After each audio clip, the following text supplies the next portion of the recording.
നാപ്കിന എന്ന് പറയുന്ന കമ്പനിയുടെ ഒരു പ്രൊഡക്റ്റാണിത്. അപ്പം നമ്മൾക്ക് ഇഷ്ടമുള്ള സൈസിൽ അവൈലബിൾ ആണ്. എക്സൽ ഉണ്ട്, അതേപോലെ ലാർജ്, നമുക്ക് കംഫർട്ടബിൾ ആയിട്ടുള്ള സൈസ് നമുക്ക് ചൂസ് ചെയ്യാൻ പറ്റും.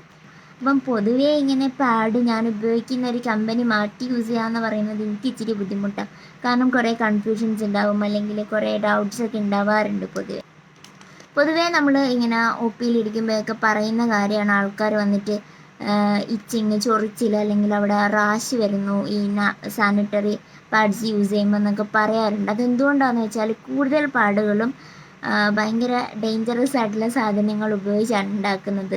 ഡയോക്സിൻ എന്നൊക്കെ പറഞ്ഞാൽ നിങ്ങൾക്ക് സെർച്ച് ചെയ്ത് നോക്കിയാൽ മനസ്സിലാക്കും. ഈ സാധനങ്ങളൊക്കെ വജൈനൽ ഇറിറ്റേഷൻ ഉണ്ടാക്കും, അതിൻ്റെ pH ലെവൽ തെറ്റിക്കും, ബാക്ടീരിയാസും ഇങ്ങനെയുള്ള കുറേ സാധനങ്ങളെ ഗ്രോത്തിനെയൊക്കെ ഇത് പ്രൊമോട്ട് ചെയ്തിട്ട് സെർവൈക്കൽ ഇറിറ്റേഷനും അങ്ങനെയുള്ള കുറേ സാധനങ്ങൾ ഉണ്ടാക്കാൻ മാത്രം കെൽപ്പുള്ള ഒരു സാധനമാണ് ഈ ഡയോക്സിൻ എന്ന് പറയുന്നത്.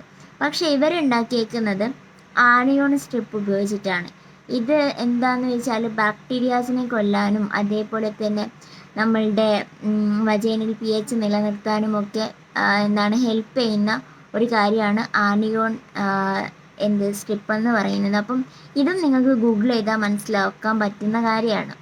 അപ്പം പൊതുവേ ഞാൻ നേരത്തെ പറഞ്ഞ പോലെ ഇത് യൂസ് ചെയ്തപ്പം ഇച്ചിങ് അല്ലെങ്കിൽ റാഷസ് വരിക അങ്ങനെയൊന്നും ഉണ്ടായിരുന്നില്ല. പ്രൊഡക്റ്റ് മാറിയതിൻ്റെ യാതൊരു ബുദ്ധിമുട്ടും ഉണ്ടായിരുന്നില്ല.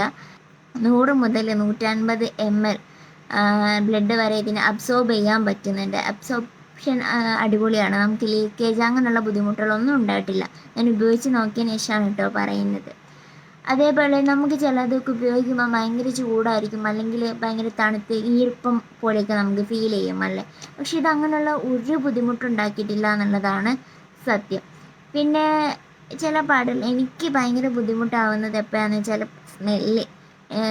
ചിലപ്പം നമുക്ക് സഹിക്കാൻ പറ്റാത്ത ചില സ്മെല്ലുകളൊക്കെ ഉണ്ടാകും ചില പാടുകൾ യൂസ് ചെയ്യുമ്പം. ഇതിന് അങ്ങനത്തെ യാതൊരു പ്രശ്നവും ഉണ്ടായിരുന്നില്ല കേട്ടോ. പൊതുവേ ഞാൻ ഇങ്ങനെയുള്ള കാര്യങ്ങളൊന്നും പ്രൊമോട്ട് ചെയ്യില്ല. എനിക്ക് അത്രയും ട്രസ്റ്റ് വന്നാൽ മാത്രമേ ഞാൻ പ്രൊമോട്ട് ചെയ്യുള്ളൂ. അപ്പം നിങ്ങൾക്ക് ഒരു തവണ ട്രൈ ചെയ്ത് നോക്കാൻ പറ്റുന്ന ഒരു സാധനമാണ്, ഞാൻ ഗ്യാരണ്ടിയാണ്. അപ്പം ഒന്ന് ട്രൈ ചെയ്ത് നോക്കുന്നത് നല്ലതായിരിക്കും. പ്രത്യേകിച്ച് സാധാരണ പാടുകൾ ഉപയോഗിക്കുമ്പം ഇങ്ങനെയുള്ള റാഷസും ഇച്ചിങ്ങും ഒക്കെ ഉള്ള ആൾക്കാർ, അല്ലെങ്കിൽ കുറച്ചും കൂടെ ബുദ്ധിമുട്ടുണ്ടാക്കുന്ന പാടുകൾ ഉപയോഗിക്കുന്ന ആൾക്കാർക്കൊക്കെ ഇതൊന്ന് ഉപയോഗിച്ച് നോക്കാം.